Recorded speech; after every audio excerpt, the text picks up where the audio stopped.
Once upon a time, in an especially mythical hollow of the great North Carolinian wilderness, there lived an especially endearing jackalope named Smitty. Endearing though he was a beast of quieter nature, usually preferring to keep to himself and avoid any of the hustle and hullabaloo of the outside world. But one day that changed, when on his mid-morning stroll, he bumped into a fabled Randler. Even given his shyness and affinity for the comfy, cozy solitude he had always known, Smitty was a delightfully curious jackalope, and that day his curiosity got the best of him. One thing led to another, as things often do, and before he knew it, Smitty was agreeing to leave on an adventure in search of friendship and fun. And that, my friends, is where our story begins.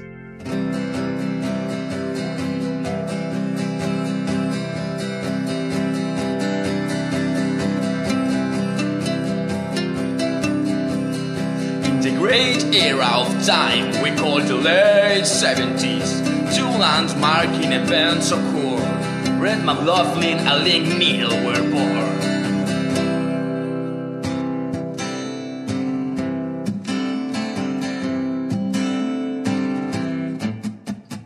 Rhett emerged from his mother's womb, his body weighing 6 pounds and 5 ounces.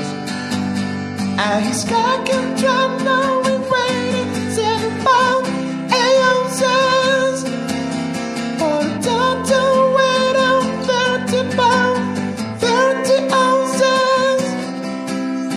Link came into this world, his body weighing 6 pounds and 3 ounces. Oh, oh, oh. And his unbelievable, his growing weight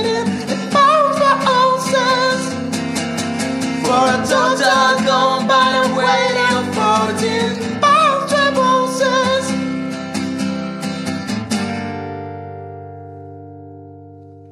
Little did they know that at this young age, that one day they will come to be known as two of the greatest blooming idiots who ever walked the face of this green, blue, brown,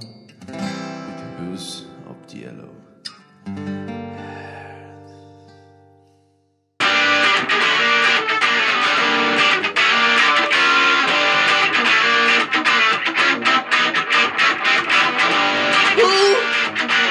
I can't, I won't, I don't know. What does contraction Sony? It is a bazooka. Help! Help! It is a bazooka. Help! Help! It is a bazooka. Today there is a knock at my door. Curious Rhett is on the outside, and in my hands is a ball full of milk and cereal, and on my face it leaves a strange black line that felt nearly as strange as what I discovered my dog Tucker can do. But asked what can Tucker do, I took him outside, then he cried. Holding the juju beans with hot sauce. I've never seen a dog that can tie his own shoes. Get that butch on TV now. Did he just call us numbskulls from his snout? Yes, it's true, my dog can speak. His snarkiness runs fairly deep. Jag är ingen idiot, men jag skulle vilja ha lite jujubönor. Let's get on the phone, 555555555. New sky, look guy, we got scoop guy, talking dog who can listen himself right back up. What a close up, burns up, bet it all up, signing up, high five, go live. We got time slot now, what haircut, you know that. I need a haircut now. I need a haircut now. I need a haircut now.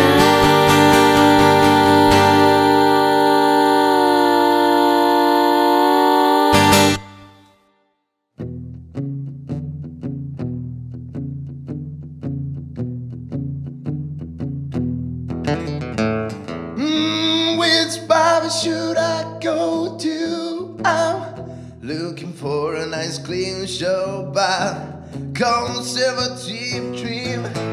Who will be the best? Melvin Cooley, Taubao Show. He's a veteran, been put to the bobbing printer. But remind shop, of course, he's always sitting to cough every lesson from your skull. He's a conversationalist, knows many a joke, many bad jokes. I guess I go to Cooley this time. He remind me so much of that girl I have crushed on the first grade, Barbara Walters.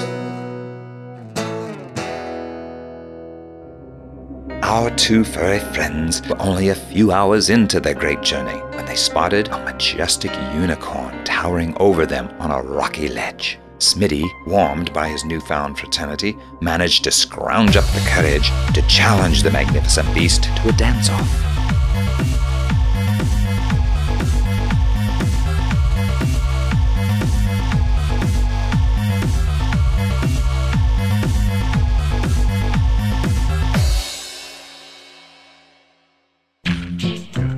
So Link and Tucker drive all the way to the television studio to be interviewed by Film and Thowland.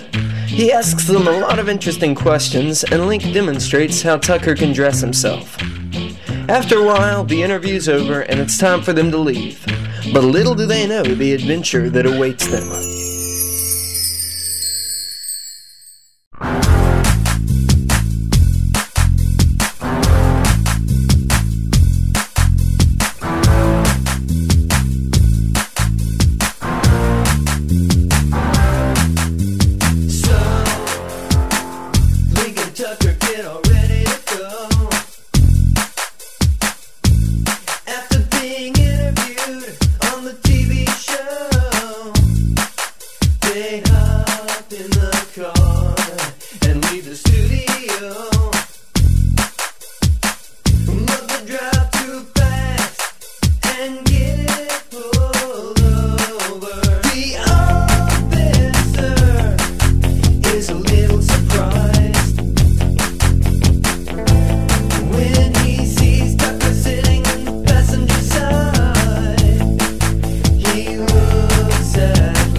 After the unicorn had proved himself in the intense dance rave, Smitty and Randall happily invited him into their company.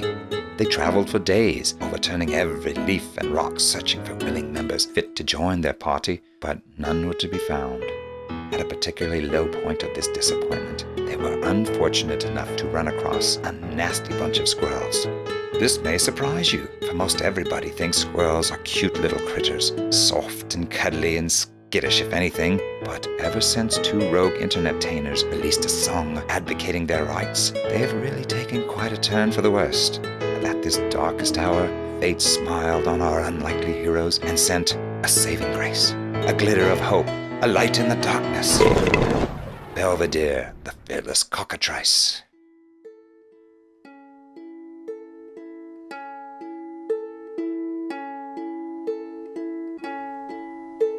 Are you sleeping? Are you sleeping, really?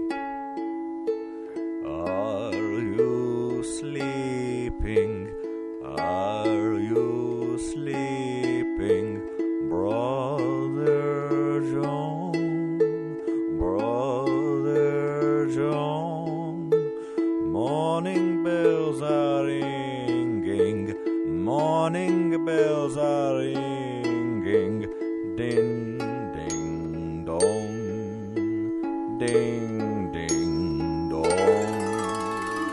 You swore up and down the wall that you're the best dream genie of them all.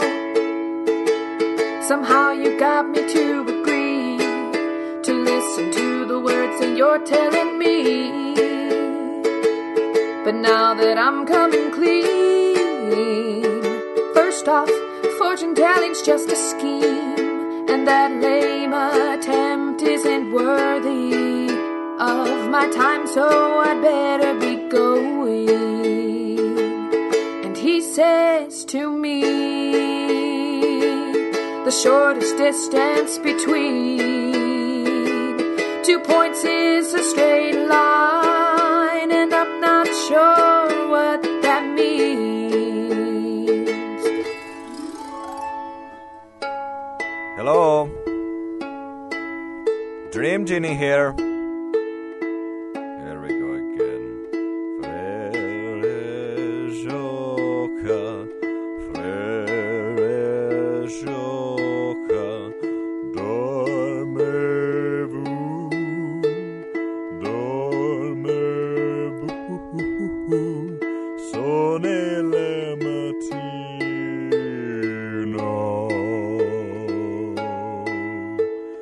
Ding, ding, dong, ding, ding, dong. When we went out in the cornfield, you said you didn't like my French, what's the deal? Oh, then you pulled out a big knife, which made me run for my life. And now that you're chasing me, newsflash, this is a dream.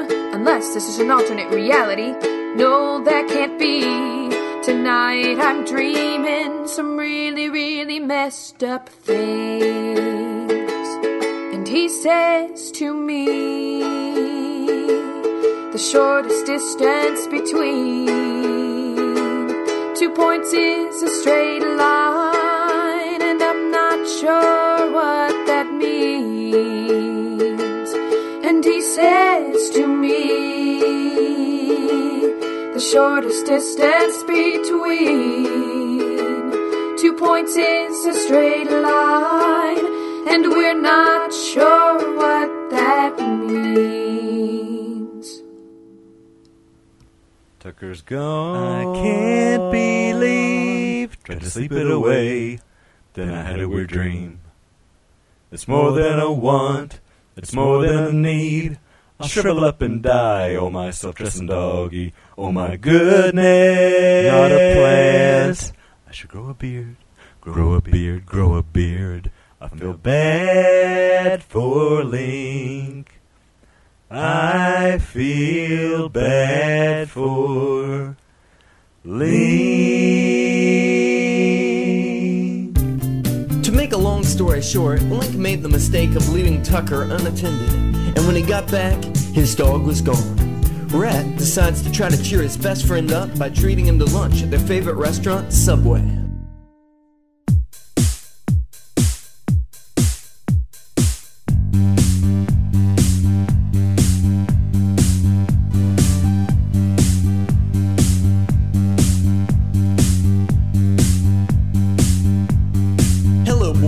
Subway. What would you like on your sandwiches today? Do you have some mayo? Mayo? Yeah, spread it there. Well, we don't have any mayo, but we have Miracle Whip. It's gotta be mayo. Everything else is second rate. Squirt some mayo on it, or we're going Chick-fil-A. We got horseradish sauce. Squirt some mayo on it. Honey mustard is the bomb. Squirt some mayo on it. Why not give barbecue a try? Squirt some mayo on it. How about chili cheese fries?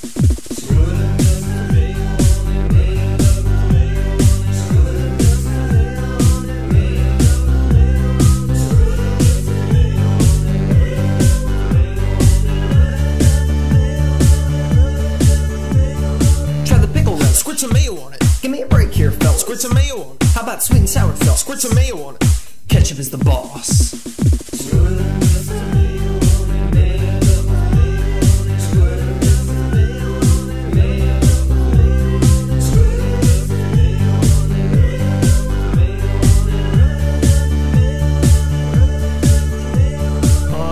wondering, on your menu it says you have 6 and 12-inch subs.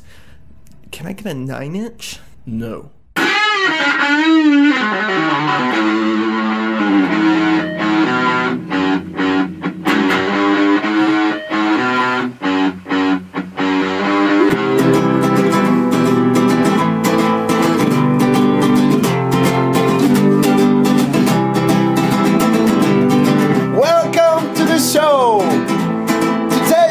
Discuss a very hot topic, the chicken leg. The question is, what part do you eat, the bottom or the top? I surely don't know. No, I don't rightly have this idea. To help you see this, we'll display a diagram of the leg here it is. What part of the chicken is that? It could be the lower part because that's a little around. What part you get it down? That's true, but what part are you eating when it's the tide? That's the upper part, right? I guess I see a point. Well, it's not the lower part of cow. Fine, it's not the tide, the water. Maybe the chicken has a 3D alley. It will have to be discussed, some weekly discussion in the morning.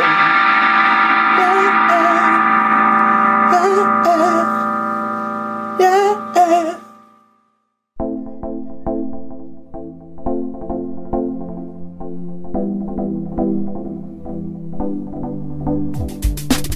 Somebody stole my dog, and I'm wondering if anyone's seen him.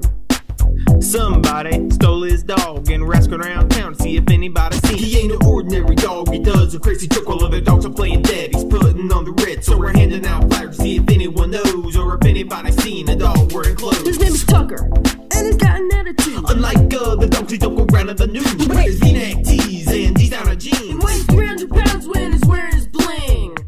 Hey, Rhett, isn't that Professor Mac? I think so. Hey, yo, Professor Mac, come over here.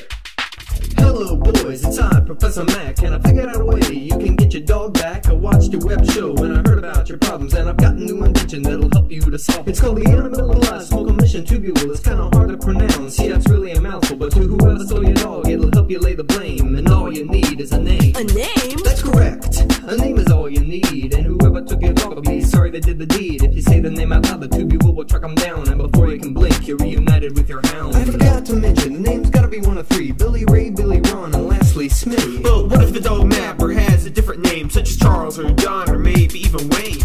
If that's the case, then I guess you're out of luck. And maybe my tubule is just a piece of junk, but you can keep it anyway, and it might come in handy if the dog napper's name doesn't turn out to be something like Randy.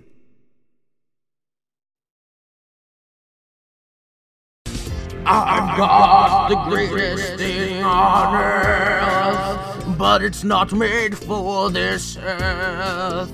It's an uncommercialized smoke emission tubule, and it's illegal in this school. It's like a rocket? Except that's not what it's like. It's an uncommercialized smoke emission tubule. We're the ones who will have to test the tubule to make sure it's working at its best. You wouldn't believe how many times I've played tic-tac-toe against myself. In fact, I've come to the conclusion it's 100% unlikely that I will ever beat myself. It's Professor Mac's Uncommercialized smoke emission tubule that will help find our friend. Uncommercialized smoke emission tubule that will help find our friend. After they had been saved from the larcenous legion of sinister squirrels, Smitty and company happily invited their savior, Belvedere, into their group of kindred spirits and were relieved and overjoyed when he accepted. They decided to feast upon the squirrels Belvedere had so sufficiently scorched. Now, before you get all worried about the tastefulness of this decision, you must realize that these were no ordinary squirrels, but rather marshmallow squirrels, not unlike any other you'd expect to see in the great North Carolinian wilderness.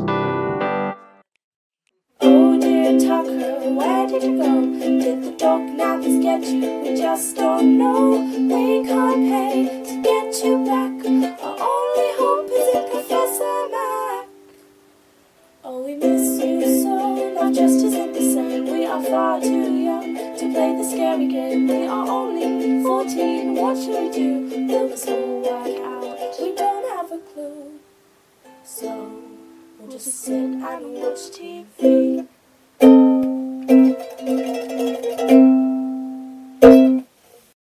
New from Burgers, home of the Burger Zebo, comes the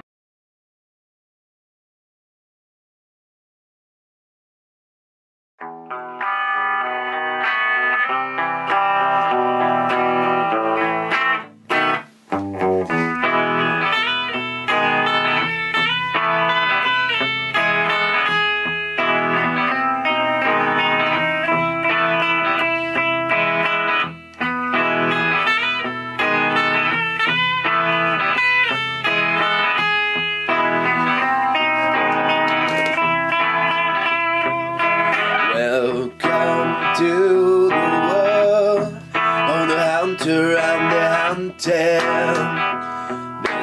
This is United States.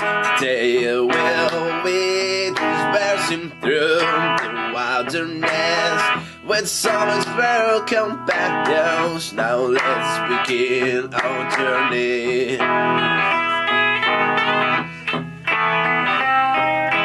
Oh my goodness, there is a world lost in the desert. We must remain quiet.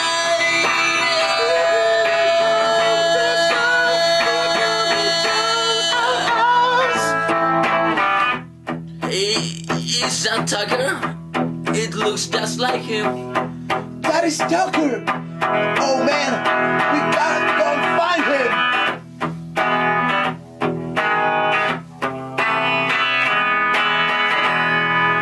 Now we know what they look like. We gotta golden sheriff. Let's call him now.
In the driveway,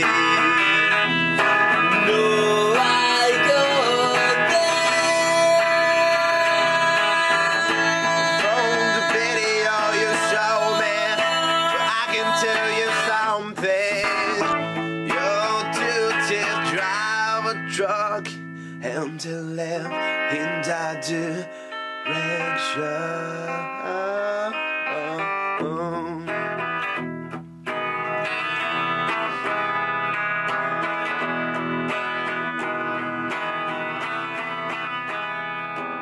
I like your boots.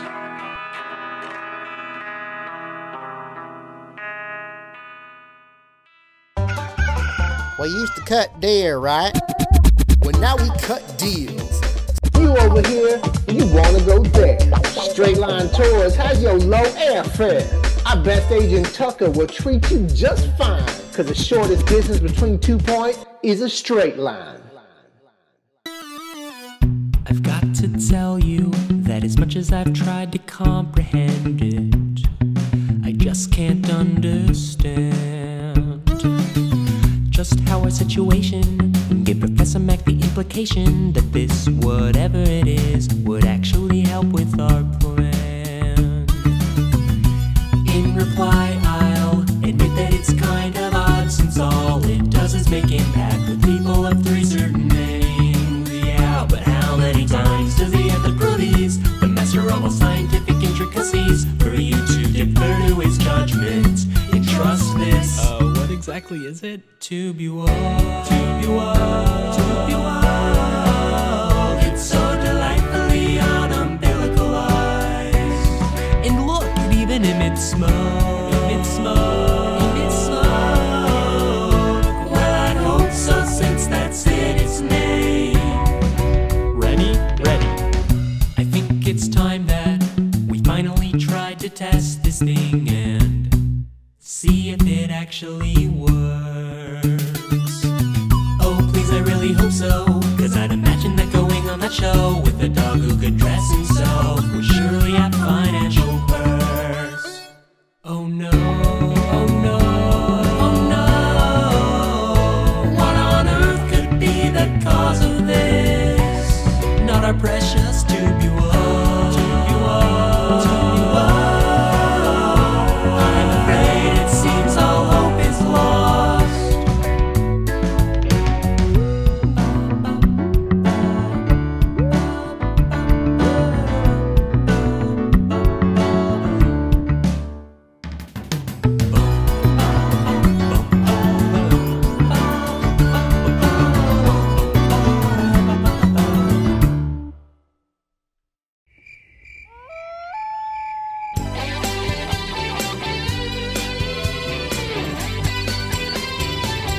I go to sleep. Snow everywhere. But in my dreams, you're standing there, and ocean breezes blow your hair. I go to work. You're not there. And from my desk you smile at me. Love is key, a family affair. I'm coming home. It's been so long. My mind's made up and I am coming home.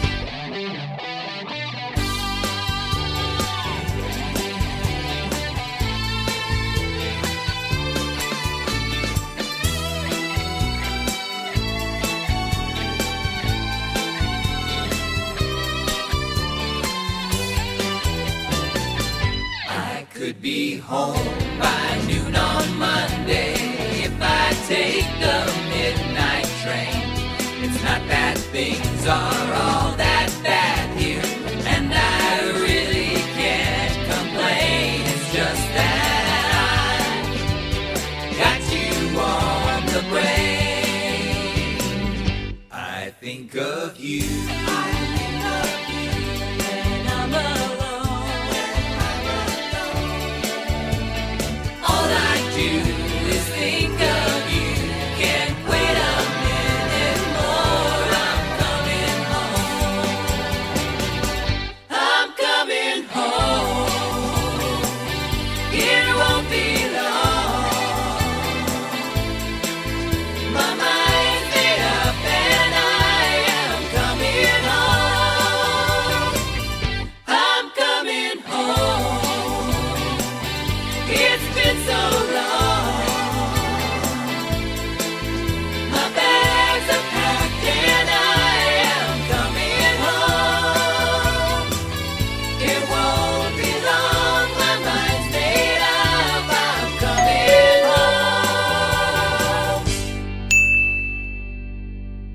the smoke cleared, the three friends desperately spun around looking for any sign that Smitty was okay. But just at that moment, a fairly frazzled Smitty rose from the rubble with a smile on his face. As his companions all gathered around in concern, Smitty explained he had always secretly wanted a perm, and this saved him the trouble of having to go to Melvin Cooley.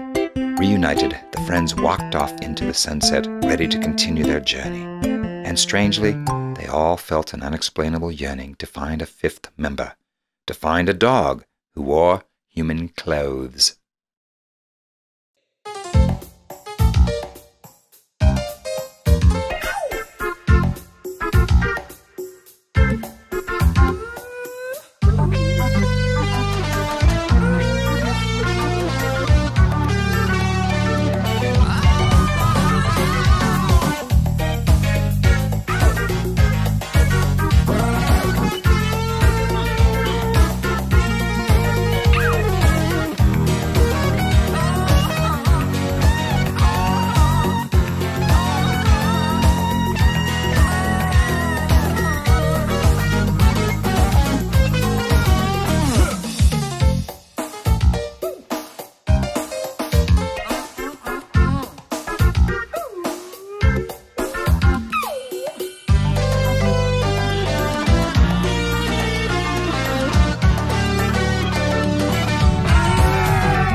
In the late 70s, two best friend entertainers were born.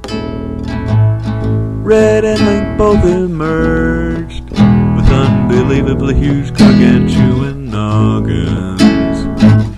Little did they know at this young age that one day they would come to be known as two of the greatest blooming idiots